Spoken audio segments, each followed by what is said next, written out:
Good Friday morning, everyone, and thanks for joining us from the Ohio AgNet, the voice you know at the News You Trust studio, sponsored by BASF and Zidua, the most trusted name in herbicides, providing Ohio soybean and corn acres with up to 2 weeks more residual activity and broad-spectrum weed control. I'm Joe Everett, bringing you today's farm news. We start things off at 55 degrees outside here at the farm this morning. Here in our area, we've missed a lot of the rains, so farmers have been working hard this stretch of weather to get corn and soybeans in the ground, and it looks like another great day to keep those planters rolling. I know I look forward to getting back to the fields later this morning. We are keeping an eye on a chance of rain moving into the Buckeye State later on, and we'll have your full forecast update coming up shortly. A quick note to add to the calendar, the Ohio AgNet is feeding farmers this spring thanks to Ag Revolution and Paradise Energy Solutions. We will be at this week's Winning Farm for the midday broadcast on Wednesday. If your farm would like lunch delivered to the field this planting season, visit ohioagnet.com/feedingfarmers to enter. News now at ohioagnet.com. Ohio pig farmers are helping fight hunger in Northwest Ohio again this year, donating $5,000 to the Greater Cleveland Food Bank to support families in need.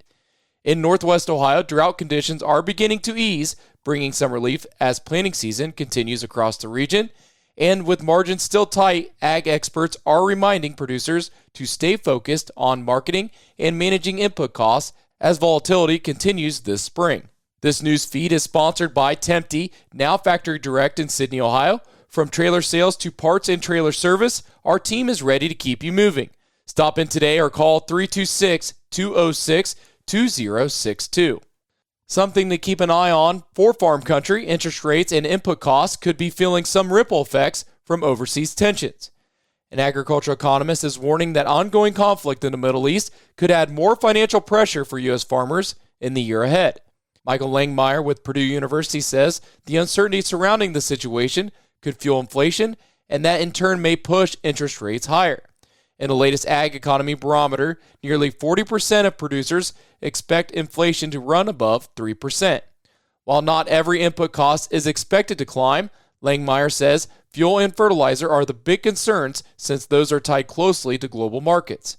At the same time, higher interest rates would mean higher borrowing costs for operating loans and equipment purchases. Put together, that combination could tighten already thin farm profit margins, and lenders may also start to get a little more cautious on credit.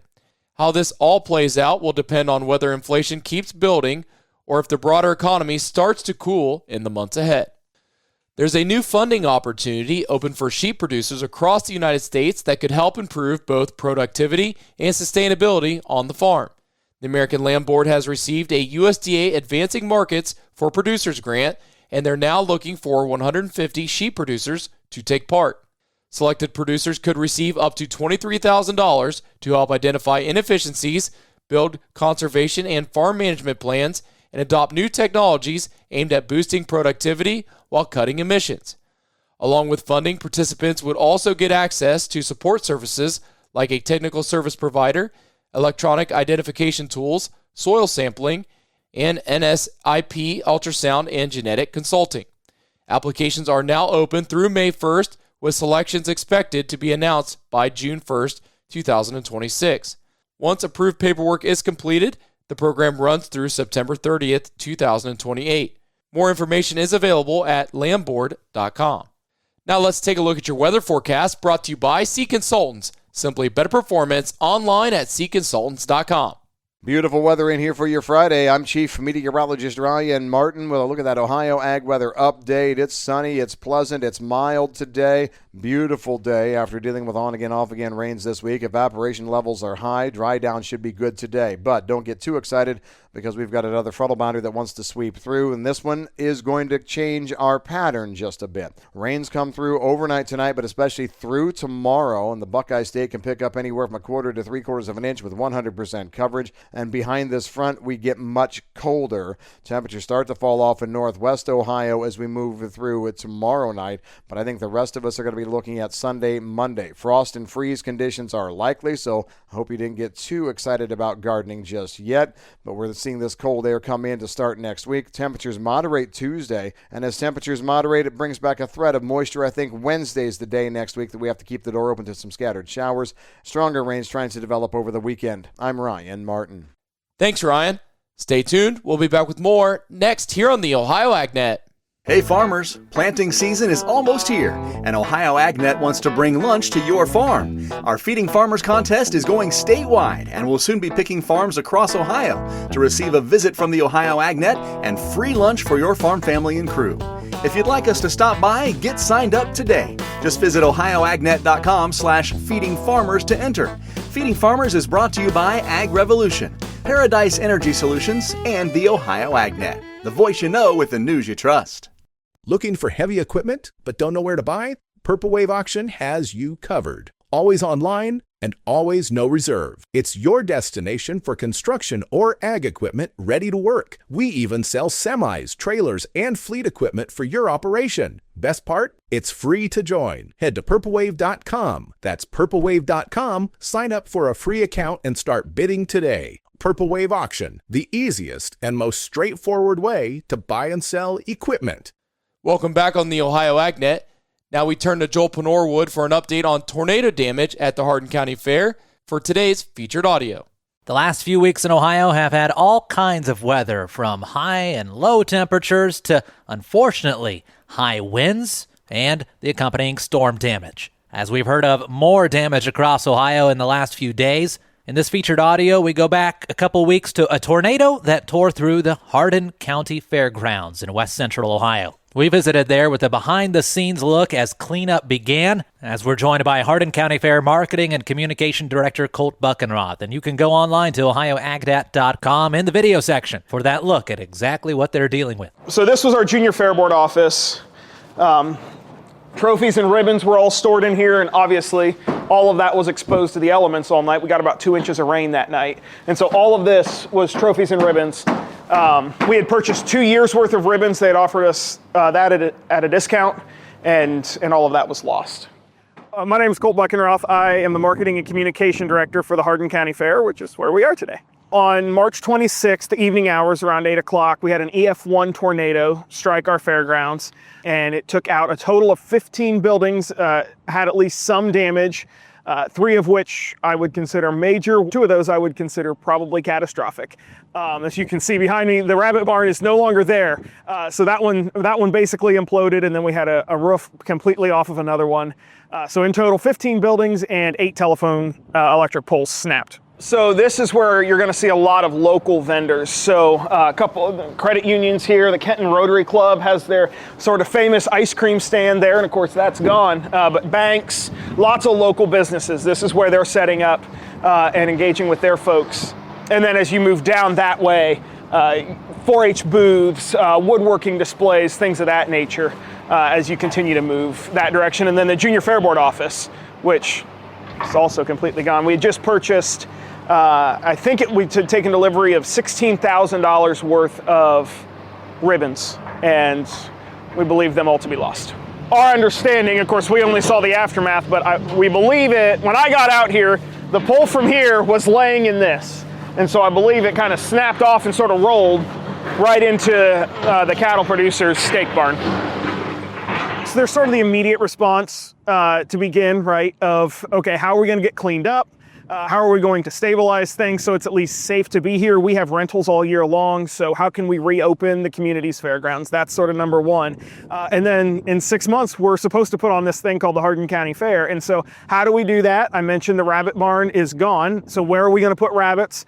The machinery building housed a lot of vendor booths, primarily from the community, local vendors. What are we going to do with those? They had property inside the booths, so we had to figure out that. And then we also had storage in this building behind me where folks can park campers and boats over the winter. Obviously, they were in the building when things came down, and so working through that component as well. One of the early conversations we had was this building is not very far from our office. So had the roof been peeled off the office, what records do we have in the office that are nowhere else? And so how would we be able to pick up and move on from that? But in terms of just the recovery of the buildings, it's having a good relationship with your county commissioners. We are publicly owned, some fairgrounds are not, but our buildings are through their insurance, so we have a really good working relationship with them, and being able to start talking about how do we move on from this. what we want everyone to take away is we're having a fair.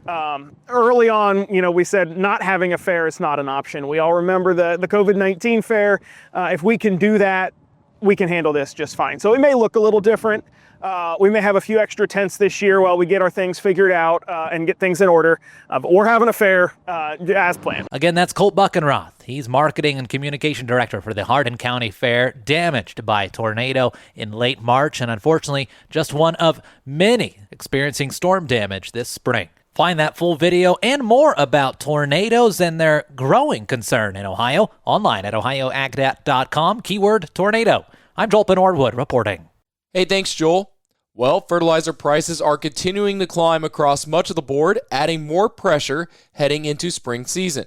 According to DTN, 5 of the 8 major fertilizer products saw solid gains in early April, and for several, it's the third straight week of higher prices.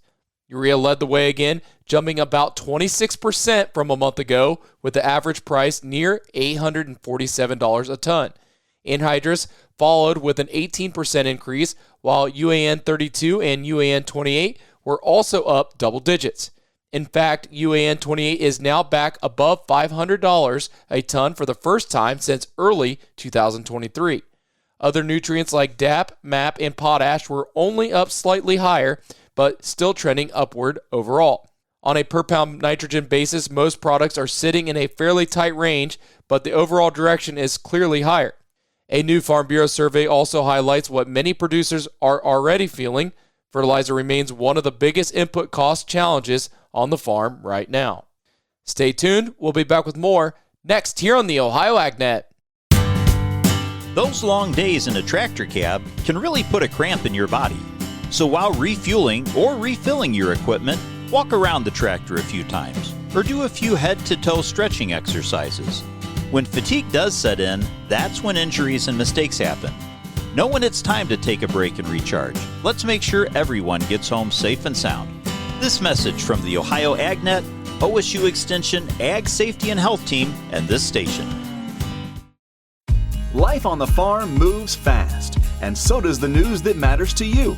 Stay ahead with the Digital Daily from Ohio AgNet and Ohio's Country Journal. Each morning, get the top ag headlines, market trends, weather updates, and the stories shaping Ohio agriculture, all delivered right to your inbox. It's free, it's easy, and it keeps you informed before the day gets going. Sign up now at ohioagnet.com for the Digital Daily and get yours first thing in the morning. It's now time for today's market analysis, which is brought to you by the Louis Dreyfus Company. Excited to bring the brand new soybean crush facility to Upper Sandusky, Ohio. Learn more about marketing your soybeans with LDC at 574-566-2113. Here's Ryan Martin.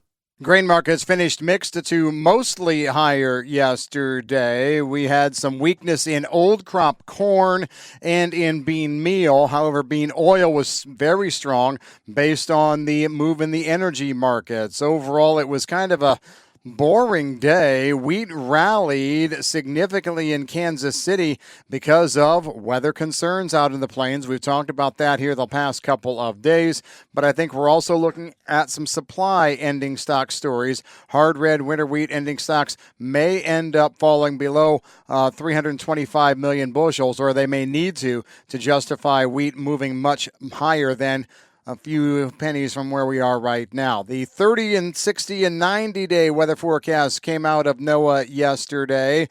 Neither offered any threatening weather for the planting or early growing season.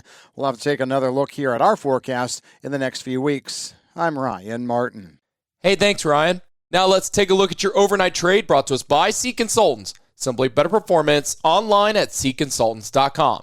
May corn trading up a penny to $4.49.5. July corn $4.58.25, up a half. As we turn to soybeans, May $11.62 3/4, down a penny. July soybeans trading down a penny as well to $11.79.5. And July wheat $6.07, up a half. As we turn to livestock from yesterday's close, April live cattle $250.30, down $2.30. June live cattle $247.62, down $3.45. May lean hogs $94.05, down 2 cents, and May feeder cattle $367.10, down $3.85. Thanks for tuning in with us this morning from the barns or the tractor cab. Be safe out there this planting season. This is the Ohio AgNet.